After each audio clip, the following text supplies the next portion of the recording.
அவசரப்பட்டு எந்த முடிவும் எடுக்காதட்டி. முதல்ல வேணா அந்த பிள்ளை நடந்துக்கிட்ட விதம், பேசின விதெல்லாம் இந்த வீட்டை விட்டு வெளியில் போகணுன்ற எண்ணம் மாதிரி தான் புரிஞ்சிச்சு. ஆனால் இப்போ அது முகரையை பார்க்கையில அந்த விருப்பம் சுத்தமாக அந்த பிள்ளைகிட்ட இருந்த மாதிரி தெரியல. அதுதான் புரிஞ்சிக்காம பேசுது செய்யுதுன்னா நாமளும் அதே மாதிரி நடந்துக்கிட்டோன்னா பரவாயில்ல. அதுக்கும் நமக்கு வித்தியாசம் இல்லாமல் போயிடும்ல. புரியாத பிள்ளைக்கு நாம தான் ஒரு நேரத்துக்கு கூட ஒரு நேரம் சொல்லி தரணும். அதை விட்டுட்டு நாமளும் பதிலுக்கு கோவப்படுறதால ஆக போகிறது என்ன சொல்லு பார்ப்போம். அந்த பிள்ளையை வீட்டை விட்டு விரட்டுறதால ஒரு பொண்ணோட வாழ்க்கை கெடுத்த பாவம் தான் நமக்கு வந்து சேரும். அதெல்லாம் தேவையா? அதோட இல்லாமல் அந்த பிள்ளைய நம்ம மகன் எவ்வளவு ஆசைப்பட்டு கல்யாணம் பண்ணி கூட்டிட்டு வந்தான். கடைசியில் அவன் வாழ்க்கையே இதனால கேள்விக்குறி ஆயிடும்ல. எந்த முடிவு எடுக்கிறதா இருந்தாலும் ஒரு தடவைக்கு 2 தடவை யோசிச்சு செய்க்கா. ஏய் கிழவி, நீ வாய் முடிச்சு சும்மா இருக்க மாட்டா? அவங்களுக்கு எந்த விவரமும் தெரியாதா? அவங்க என்ன வாயில வரலச்சா கடிக்க தெரியாத பாப்பாவா? அவங்களே வீட்டை விட்டு அனுப்பணுன்ற முடிவுல இருக்காங்க. நீ எதுக்கு இடையில போந்து குட்டியை குழப்புற? இதுவே கூட இருந்து குளிய பிரச்சனை போல இருக்கு நமக்கு. நல்லா கூடி வர நேரத்துல காரியத்தை கெடுக்குது பாரு. எப்பவுமே வாய் மூடிட்டு எந்த பிரச்சனை நடந்தாலும் ஓன்னு ஒப்பாரி மட்டும் தானே வைக்கும். இன்னைக்கு எதுக்கு முந்திரி கொட்டை மாதிரி முந்திக்கிட்டு எல்லாத்துக்கும் வருது? எனக்கும் நீ சொல்றதெல்லாம் ஒன்றும் புரியாமலாம் இல்லை. நானும் புரிஞ்சுதான் எல்லா வேலையும் செய்கிறேன். இவ யார் பேச்சையோ கேட்டுதானே இந்த ஆட்டம் ஆடுறேன். அது யாருன்னு நமக்கு தெரியணும்ல. அதுக்காண்டி தான் நான் இப்படி நடிக்கிறேன். அப்போதான் இவ வாயால உண்மை வரும். அந்த ஆள் யாருன்னு நமக்கு தெரியும். கேப்பார் பேச்சை கேட்டு இந்த ஆட்டம் ஆடலை. இது மட்டும் சரியா? இவ சுய விருப்பப்படி முடிவெடுத்துட்டானா நம்ம வேணா கொஞ்சம் சொல்லி பார்க்கலாம், கேட்டு பார்க்கலாம், இல்லைன்னா கெஞ்சி கூட பார்க்கலாம் என்ன. ஆனால் அதை தாண்டி வாழ்றது வாழறது அவங்கவுங்க விருப்பம் தானே. நாம யாரையுமே என்னைக்குமே கட்டாயப்படுத்த முடியாது. சரி, கொஞ்ச நாள் வேணா வெளியில இருந்துட்டு வரட்டும், மனசு வேணா ஆறிட்டு வரட்டும்னு பார்க்கலாம். ஆனா இவன் தான் இஷ்டப்படி முடிவு எடுக்காம யார் பேச்சை கேட்டுதானே இந்த ஆட்டம் ஆடுற. அது யாருன்னு நமக்கு தெரியணும்ல. நாம பேச ஆரம்பிச்சதான் நம்ம பேச்சை கேட்டதான் இவன் மனசு மாறிடுச்சு. இப்படி மாறிட்டே இருக்க மனசு என்னைக்குமே நிரந்தரமானதான் இருக்காதுல்ல. இன்னைக்கு நம்ம பேச்சை கேட்டு மாறி ஐயோ நம்ம தப்பு பண்ணிட்டோம் போல இருக்க அப்படின்ட்டு இங்க இருக்கணும்னு முடிவெடுத்தவ திரும்ப நாளைக்கு யார் இவன் மனசை கலைச்சு விட்டாங்களோ அவங்க பழையபடி இதே மாதிரி கிண்டி விட்டாங்கன்னா பழையபடி இதே மாதிரி இவன் சண்டை போட மாட்டான்றதுக்கு என்ன நிச்சயம் இருக்கு? ஆமாண்ணே, நீ சொல்றத கொஞ்சம் யோசிக்கிற மாதிரி தான் இருக்குது. நான் தான் அப்ப புரிஞ்சிக்காம இடையில வாயை விட்டுட்டேன்னா. அதான் நான் சொல்றேன், அது நாம யாருன்னு கண்டுபிடிச்சாதானே. அவங்கள வேறோட புடுங்கி எரிஞ்சிட்டு அதுக்கப்புறம் இவளுக்கும் நல்ல மண்டையில உரைக்கிற மாதிரி ஒத்துமதி சொன்னோம்னா மேற்கொண்டு நமக்கு இந்த மாதிரி பிரச்சனை எல்லாம் வராம இருக்கும்ல. இதுக்குதான் ஆரம்பத்துல அது யார் எவருன்னு கண்டுபிடிச்சு கலையை புடுங்கி எரிஞ்சிட்டோம்னா மேற்கொண்டு நம்ம இதே மாதிரி கஷ்டப்பட வேண்டாம். குழந்தை இல்லாதது இன்னைக்கு நேற்று பிரச்சனையா? 6 வருஷமா இருக்கிறதுன்னு செய்யுது. அப்ப இல்லாத கவலை, அப்ப இல்லாத வருத்தம் இப்ப எதுக்கு இப்படி பொத்துக்கிட்டு வேகமா வருதுன்னு? அப்ப அதுல என்னமோ இருக்குன்னு அர்த்தம். நாம எல்லாருமே தான் கஷ்டப்படுறோம். எந்த கோயிலுக்கு போனாலும் கடவுளே எங்க வீட்டுக்கு ஒரு வாரிசு கொடுத்து வேண்டதான் செய்யறோம். அதையும் தாண்டி இல்ல நம்ம என்ன செய்ய முடியும்? வரும்போது வரட்டும் நம்ம இவ்வளவு நாள் பொறுத்து தானே இருந்தோம். இப்ப மட்டும் என்ன அது ஒரு பெரிய குறைய விசுவரூபம் எடுத்துக்கிட்டு அதுக்காக நான் இந்த வீட்டை விட்டு போறேன்னு அவ கிளம்புறானா? அதுல ஏதோ விஷயம் கண்டிப்பா இருக்கு. எனக்கு சந்தேகமா தான் இருக்கு. எனக்கு தெரிஞ்சு இவ இந்த மாதிரி முடிவெடுக்கிற ஆளே இல்ல. ஏன்னா நம்ம வீட்டுல நம்ம கூட எவ்வளவு பாசமா இருக்கா. ஒரு சின்னதா ஒரு நகை வாங்கினா கூட, ஏன் ஒரு புடவை வாங்கினா கூட நம்ம கிட்ட கேட்டு இந்த கலர் நல்லா இருக்கா, இந்த புடவை எடுக்கலாமா, அது எடுக்கலாமா, இது எடுக்கலாமான்னு சின்ன சின்ன விஷயத்துலாம் கேட்கிறவ இவ்வளவு பெரிய முடிவை எப்படி அவசரத்துக்கு எடுப்பா? எல்லாருக்கும் இதனால வருத்தமும் வேதனையும் இருக்கதான் செய்யுது. சரி, நம்ம என்னைக்குனா ஒரு நாள் நமக்கு ஒரு நல்ல காலம் பறக்கணும்னு எல்லாரும் நம்பிக்கையா தானே இருக்கும். இதெல்லாம் ஒரு பெரிய விஷயமா இவன் மூட்டை கட்டிட்டு சண்டை போடுறாள். ஆமா, முதல்ல நீ சொன்ன மாதிரி அவ அப்படிதான் சண்டை போட்ட மாதிரி தான் இருந்துச்சு. அதுக்கப்புறம் அந்த பிள்ளைக்கு 2வது கல்யாணம் பண்ணி வைக்கணும்ன்றப்ப அவ முகம் போன போக்க பார்த்தல நின்னு என்னதான் வருத்தம் இருந்தாலும் அப்பமா அந்த அம்மா விட்டு கொடுக்காம பேசுறாங்களாம். எப்படியாச்சும் சரி என் புருஷனுக்கு நீங்க 2வது கல்யாணம் பண்ணி வைங்கன்னு சொல்ற. அப்போ அவளோட குறிக்கோள் என்ன? நாம இந்த வீட்டை விட்டு வெளியில போனோம், இவருக்கு 2வது கல்யாணம் பண்ணி வைக்கணும். அதுதானே. எந்த பொண்ணும் யாருனாலும் விட்டு கொடுப்பானா? தன் புருஷனை விட்டு கொடுப்பாளா? இதுல இருந்தே நல்லா தெரியல அவ மனசு யாரும் கலைச்சிருக்காங்கன்னு. ஆமா, குழந்தை பத்துக்கு தான் 1000 வழி இருக்க. ஹாஸ்பிட்டலுக்கு போனா இது இல்லைன்னா இன்னொன்னு சொல்லி தராங்க. இப்பதான் விஞ்ஞானம் எவ்வளவோ முன்னேறி போயிருக்க. இதெல்லாம் ஒரு பெரிய விஷயமாவோ ஒரு பெரிய குறையாவோ யாருக்குமே இப்பதான் இருக்கிறது இல்லையே. அத சொல்லு முதல்ல. நமக்கே இவ்வளவு விவரம் தெரியும் போது அவ படிச்ச பிள்ளையாச்சே, அவளுக்கு இந்த விவரம் தெரியாம இருக்குங்க. என்ன 2 குழுமி கமிட்டி மீட்டிங் போடுது? இது சரிப்படுற மாதிரி தெரியலையே. நாம இவ்வளவு விரட்டி அடிக்க எவ்வளவோ முயற்சி பண்ணாலும் இதுங்க ஏதாவது குழுமி பேசி கடைசியில் இவ்வளவு எப்படியாவது இந்த வீட்டுல டேரா போட வைக்க தான் முயற்சி பண்ணுதுன்னு நினைக்கிறேன். அப்புறம் எதுக்கு பெரிய கிழவி அந்த நடிப்பு நடிக்குது? என்ன என் முறையை பார்த்துட்டு இருந்தா எல்லாம் சரியாயிருமா? நீதான் போறனால போகாம இங்கே நின்று என்ன பண்ணிட்டு இருக்க? இல்ல, நீங்க தான் வந்து உனக்கு ஒரு பாதுகாப்பான இடம் பார்த்துட்டு அதுக்கு பிறகு போன்னு சொன்னீங்கல்ல. அதான் எங்க போறது எனக்கு ஒண்ணுமே புரியல. கிழிஞ்சிட்டு போ. கல்யாணாகி வரும்போதுதான் நல்ல நாள் நட்சத்திரம்லாம் பார்த்து ஆரத்தி தட்டெல்லாம் எடுத்து எம்மா வலது கால எடுத்து வச்சு உள்ள வாமான்னு கூப்பிடலாம். ஏன்னா அப்ப புதுசா கல்யாணாகி வருவாங்கல்ல, அதனால வரவேற்பெல்லாம் ரொம்ப அமோகமா இருக்கும். ஏன்னா புது பண்ணாச்சே. ஆனா இப்ப இவ இந்த வாழ்க்கையே வேண்டாம், இந்த வீடும் வேண்டான்னு வெறுத்து தானே போறா. இதுக்கு எதுக்கு நல்ல நாள் நட்சத்திரம் நல்ல நேரம் பார்த்துக்கிட்டு இருக்கணும்? அவ போவாட்டியும் அடம் பிடிச்சாள்னா அவ மண்டையில நல்ல 4 அப்ப போயிட்டு போடி நாயன் கழுத்தை பிடிச்சி வெளியில தள்ளுறதை விட்டுட்டு அவளை பேச விட்டுட்டு அவ வாயை வேடிக்கை பார்த்து நிக்கிறீங்க. இருமா, எதுக்கு காலில் வெந்நிய கொட்டின மாதிரி துடிக்கா கிடந்து? கல்யாண வாழ்க்கைன்றது சாதாரண விஷயமா? கல்யாணம் ஆகி வரதுனா உங்களுக்கு விளாட்டு காரியமா போச்சு போல இருக்க. அதனால விளாட்டு பொம்மையா பிடிச்சிருந்தா வச்சுக்கிறதுக்கும் வேண்டாம்னா தூக்கி தூர போடுறதுக்கும். கல்யாணம் ஆகி வரும்போது ஒரு பொண்ணுக்கு எவ்வளவு முக்கியத்துவம் தருவாங்களோ அதே மாதிரி கல்யாண வாழ்க்கை எனக்கு வேண்டான்னு வெறுத்து போனாலாம் அதுக்கும் முக்கியத்துவம் கொடுத்து ஏமா என்ன எதுக்கு ஏன்னு விசாரிக்க தான் செய்யணும். சும்மா எடுத்தோம் கவுத்தோம் முடிவு எடுக்கிறதுக்கலாம் இதெல்லாம் சாதாரண விஷயம் இல்லை நீ நினைக்கிற மாதிரி. அவ கோச்சிட்டு போகையில ஏமா எதுக்குன்னு விசாரிச்சு அதை பஞ்சாயத்து பண்ணி ஒருவேளை தீர்க்க முடியாத பிரச்சனை எல்லாம் தீர்த்து அவளை சேர்த்து வாழ வைக்க தான் வழி பார்க்கணும். அதை விட்டுட்டு நாமளே அத்து விடுறதுக்கான முயற்சி செய்யற மாதிரிலாம் இருக்கு. அதோட இல்லாம இவ கோச்சிட்டு போனால ஊர் உலகெல்லாம் என்ன சொல்லும்? 4 பேர் நம்மளை பார்த்து தப்பா சொல்ல மாட்டாங்க. இன்னார் வீட்டு மருமக வீட்டை விட்டு வெளியில போயிட்டா, அவங்க வீட்டுல ஏதோ கொடுமை நடக்குது போல அடிச்சு விரட்டி விட்டுட்டாங்கன்ட்டு நாளைக்கு நமக்கு தானே கெட்ட பேர் வரும். இங்க பாரு, உனக்கு நல்ல இடம் கிடைக்குதா கிடைக்கலையா கிடைச்சிருக்கா அதை பத்தி யோசிக்க வேண்டிய அவசியம் எங்களுக்கு இல்ல. அதெல்லாம் உன்னோட கவலை. ஏன்னா நீ இந்த வீட்டு மருமகளா ஒருவேளை இருந்திருந்தா நாங்க உங்களோட சுகத்துக்கெல்லாம் பார்ப்போம். ஆனா நீங்க தான் எங்களுக்கு இந்த வீடே வேண்டாம், நீங்க யாரும் வேண்டாம், நாங்க வெளில போறோம்னு போறீங்களே, பிறகு உங்களோட எல்லா வேலையும் நீங்க தான் பாத்துக்கணும். உங்க சுகத்துக்கும் நல்ல இடம் அதெல்லாம் நீங்க தான் பாத்துக்கணும். அது கூட நாங்களா தேடி தர முடியும் உங்களுக்கு? அம்மா ஏய், வாய் முடிட்டு பேசாம இருந்துருல. எல்லாம் எனக்கு தெரியும். நீ ஏதாவது சொன்னேன்னு வைக்க அப்புறம் உனக்கு 4 ஆறா அரைஞ்சிரும் பாத்துக்க. பேச வேண்டிய நேரங்கள்லாம் இடங்களெல்லாம் பேசாம விட்டுட்டு இப்ப முத்தின பிறகு அம்மா நம்மான்னுட்டு நீ போறதுக்கு முன்னாடி கடைசியா ஒன்னே உன்கிட்ட சொல்லணும்னு ஆசைப்பட்டுக்கிறேன். ஆனா நீ எங்களை நம்ப வச்சு நல்லா கழி தடுத்துட்டல, இதை மட்டும் நான் சாகு தட்டு மறக்கவே மாட்டேன். நான் அப்படி யாருக்கு என்ன துரோகம் பண்ணேன்? இப்ப எனக்கு குழந்தை இல்ல, நீங்க எல்லாம் டார்ச்சர் பண்றீங்க, என்னால தாங்கிக்க முடியல. அதனால எனக்கு இது ஒரு பெரிய கவலையா தெரியறதால வீட்டை விட்டு வெளியில போனேன். அவ்வளவுதானே. இதை தவிர நான் யாருக்குமே மனசால கெடுதலும் துரோகமும் நினைச்சது இல்ல. ஆனா நான் உங்களை நம்ப வச்சு கழி தடுத்துட்டேன்னு சொல்றீங்களே, அதை என்னால ஏத்துக்கவே முடியாது. 2 கிழவிகளும் குசு குசு கமிட்டி மீட்டிங் போடும்போதே யோசிச்சிருக்கணும். என்னவோ திட்டா ஓடுதுன்ட்டு. இந்த கிழவி அவளை உசுப்பி விடுற மாதிரி உசுப்பி விட்டா அவ வாயில இருந்து படபடபடன்னு எல்லா உண்மையை சொல்லிடுவான்றதுக்கு தான் இது திட்டம் போடுது. இதே மாதிரி இந்த கிழவி பம்மி பம்மி பேசிச்சுன்னா கடைசியில இந்த வீட்டை விட்டு போகவே மாட்டேன். அத்தை, இந்த நாய்கிட்ட உங்களுக்கு என்ன பேச்சு? இவதான் நம்ம யாரும் வேண்டான்ட்டு போயிட்டால. போடி நாயை வெளியில கழுத்தை பிடிச்சி வெளியில தள்ளுறத விட்டு எதுக்கு இவகிட்ட கெஞ்சி கூத்தாடிட்டு இருக்கீங்க? என்ன எப்படின்னு இருக்கீங்க? எல்லாரும் நல்லா தானே இருக்கீங்க? யாரம்மா இப்படி கேட்க? எல்லாரும் நல்லா தான் இருக்கும். ஏன் திடீர்னு உனக்கு இப்படி ஒரு சந்தேகம்? இல்ல, நான் ரொம்ப நேரமா போன் அடிச்சுக்கிட்டே இருக்கேன். யாரும் எடுக்கவும் இல்ல, பேசவும் இல்ல, எனக்கு திரும்ப போடவும் இல்ல. நான் போட்டிருக்கத பார்த்து அதான் மனசுல ஒரே பதபதைப்பா இருக்கு. அங்க எதுவும் பிரச்சனையும் என்னவோன்ட்டு. அப்படிலாம் எதுவும் இல்லைன்னு அடைச்சி கழுத இதுக்கெல்லாம இப்படி பயப்படுவாங்க? நான் கூகுள் மீட்ல இருந்தேன் பார்த்தியா, அதனால தான் ஃபோனை சைலண்ட்ல போட்டிருந்தேன். சரி, இப்போ மேனேஜருக்கார மெசேஜ் அனுப்புற மாதிரி எடுத்து பார்த்தா உன் ஃபோனு மிஸ்டு காலை பார்த்தது தான். சரி, நீ இதே மாதிரி பதப்பா இருப்பியா? சரி, அதனால தான் ஃபோன் போட்டு பேசலான்னு பேசினேன். கடைசியில் நான் நினைச்ச மாதிரி நீ பயந்துருக்க பார்த்தியா? இல்லனே, நான் உன் ஃபோன் போட்டதால மட்டும் பயப்படல. உனக்கு மட்டும் நான் போடுற பெரியம்மா அம்மா அப்புறம் மைனிக்கு கூட போட்டு பார்த்தேன். சரி, அவங்க தான் எல்லா நாளும் எடுக்க மாட்டாங்க. இந்த சிவா பையன் அவன் ஃபோன் கூட எடுக்கவே இல்லையே. டெய்லி எனக்கு ஃபோனை போட்டு அக்கா சாப்பிட்டியா என்ன பண்றேன்னு தவறாம கேட்பான். அந்த பையன் கூட இன்னைக்கு ஃபோன் அடிக்கலனாதான் என்ன பிரச்சனையோன்னு சிந்தனை எங்கெல்லாமோ போயிடுச்சு. அடரே, அதுதான் உன் பிரச்சனையா? இன்னைக்கு காலையில் எல்லாம் அவசரமா கோயிலுக்கு போனாங்களா? அதான் எல்லாம் ஃபோனை வீட்டில் விட்டுட்டு போயிருப்பாங்கன்னு நினைக்கிறேன். ஓ அப்படியா? நான் ஒரு மடச்சி ஃபோனை எடுக்கலன்னு தான் பயந்துட்டேன் பாரு. சரிண்ணே, உன் குரல் ஏன் ஒரு மாதிரி இருக்கு? ஒரு மாதிரி கம்மி கம்மி பேசுற, விழுங்கி விழுங்கி பேசுற, ரொம்ப யோசிச்சு பேசுற மாதிரி இருக்கு. பொய் சொல்றதா இருந்தாலும் அப்படி யோசிச்சு பேசுவாங்க. இல்லையே, நான் நல்லா தானே பேசுறேன். என் குரல் என்ன விட்டு நான் இது சளி பிடிச்ச மாதிரி இருக்குமா, அதனால தான் குரல் மாற்றமா இருக்குன்னு நினைக்கிறேன். அப்படியா சங்கரி? சரி சரி, எனக்கு சின்ன வயசுல காது குத்திட்டாங்க. நல்லா மலப்புற அந்த அண்ணன். அட, நெசமா தான் சொல்றேன், நம்பு. சரி, அப்படி என்ன கோயில் போயிருக்காங்க? எல்லாரும் ஒரு சேர போனை வீட்ல போட்டு போற மாதிரி. ஐயோ கடவுளே, இதுக்கு தான் போய் சொன்னாலும் கொஞ்சம் பொருந்த சொல்லணும்பாங்க. ஃபோனை எல்லாரும் எடுத்துட்டு போயிருக்காங்க, வண்டியில போற சத்தத்துல கேட்கலையா இருக்கும் அப்படின்னு சொல்லியிருந்தா கூட இவன் நம்பியிருப்பா. ஃபோனை வேற அவசரத்துல வீட்டுல போட்டு போயிட்டாங்கன்னு வேற போய் சொல்லிட்டேனே. இப்போ இதை எப்படி சமாளிக்கனே தெரியலையே. இல்லம்மா, சிவால ஃபோன் எடுத்துட்டு தான் போயிருக்கான். நீ அவன் ஃபோனுக்கு போட்டு பார்த்தியா இல்லையா? அம்மாவும் பெரியம்மாவும் தான் ஃபோனை வீட்டில் போட்டு போயிருக்காங்க. உனக்கு தான் அவங்க 2 பேரை பத்தி தெரியும்ல. எங்கன்னா ஒரு இடத்துக்கு கிளம்புனா காலில் சக்கரத்தை கட்ட மாதிரி சுழண்டுக்கிட்டே இருப்பாங்களா இங்கிட்டும் அங்கிட்டும். அந்த அவசரத்துல தான் அவங்க போட்டு போயிட்டாங்கன்னு. அதை நீ சரியா கவனிக்கலையா? அப்போ ஆமாண்ணே, ஆனா சிவாக்கு போட்டுனே அந்த பையன் கூட எடுக்கவே இல்லையே. அதான் உங்களுக்கு போட்டுருக்கேன். இப்போ அது அவங்க வண்டியில போறாங்கல்ல, அந்த சத்தத்துல கேட்காதா இருக்கும். நீ எதுக்கு ஒரு 10 நிமிஷம் கழித்து போட்டு பாரு, எப்படி இருந்தாலும் அவங்க எடுக்க தான் செய்வாங்க. சரிண்ணே, அப்ப நீங்க எல்லாரும் நல்லா தானே இருக்கீங்க? ஆமாம்மா, நாங்கள் எல்லாரும் தான் நல்லா இருக்கோம்னு சொன்னேன். உங்க வீட்டில் எல்லாரும் நல்லா இருக்கீங்களா? மாப்பிள்ளை அப்புறம் பசங்க எல்லாரும் நல்லா தானே இருக்காங்க. அப்புறம் அத்தை நல்லா இருக்காங்களாமா?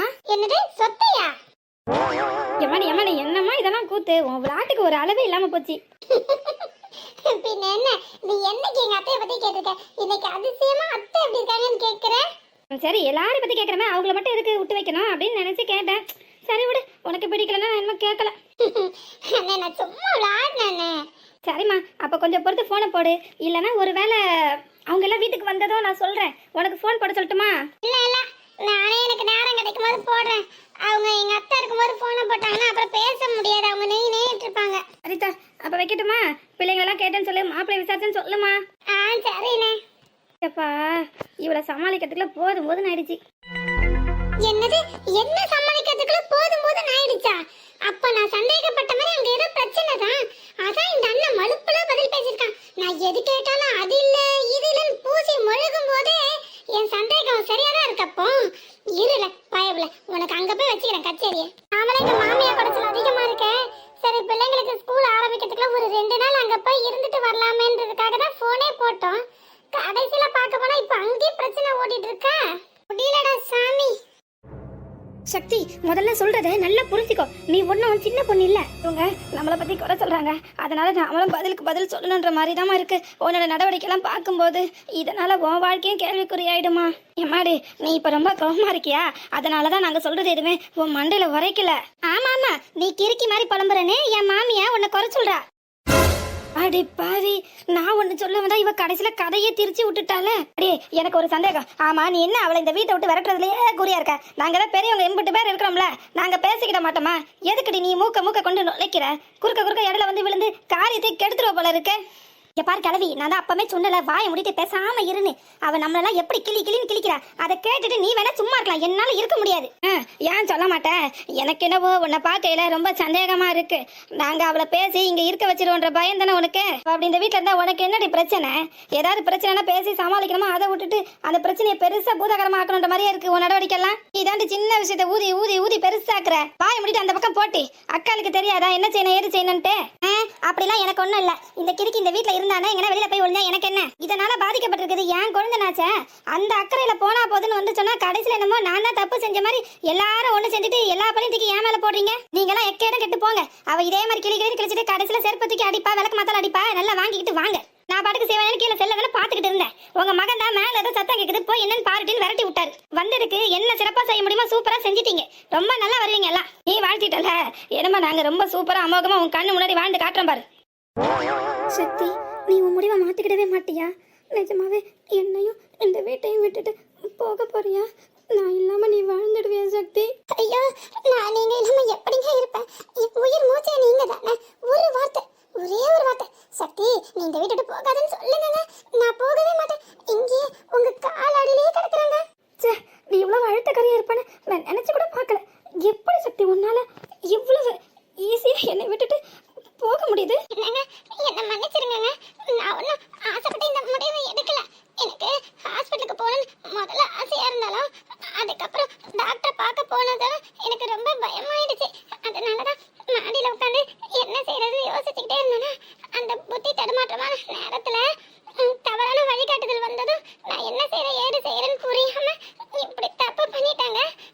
என்னமே நானே ஆசைப்பட்டாலும் இந்த வீட்டுல இருக்க முடியுமான்னு என்னன்னு தெரியலங்க. நான் வந்து என்னமா எப்படிங்க என் வாயால இங்க இருக்கேன்னு சொல்ல முடியும்? சொல்ற மாதிரியா நான் கொஞ்ச நெஞ்சம் தப்பா பண்ணிருக்கேன்? எனக்கு ரொம்ப சங்கடமா இருக்குங்க. அத்தை முகத்துல முடிக்கிறதுக்கு ரொம்ப தர்ம சங்கடமா இருக்கு. நீங்க ஒரே ஒரு வார்த்தை சொல்லுங்க. சக்தி போகாதமா இங்கே இருன்னு சொல்லுங்க. நான் இங்கே நம்ம வீட்டுல உங்க எல்லா கூட இருந்துடுறேன். நீங்க அழாதீங்க ப்ளீஸ்ங்க. நீங்க அழுகிறத பார்க்கும்போது என் மனசு என்னவோ மாதிரி பண்ணதுங்க.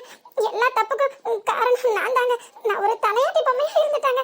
சுய அறிவே இழந்ததாலதான் இப்ப இவ்வளோ பிரச்சனையும் என்னாலதாங்க. உங்களுக்கும் கஷ்டம், அத்தைக்கும் கஷ்டம். ப்ளீஸ்ங்க என்ன தயவு செஞ்சு மன்னிச்சிருங்க. ஒரே ஒரு வார்த்தை இங்க இருமான்னு சொல்லுங்க ப்ளீஸ்ங்க.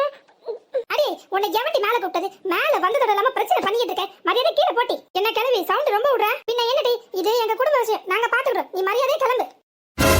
என்ன பேய் அறிஞ்ச மாதிரி ஆயிட்டா? ஏப்பா கடவுளே உனக்கு ரொம்ப நன்றி. ஒரு வழியா இருங்க ஒண்ணு செஞ்சிங்களா?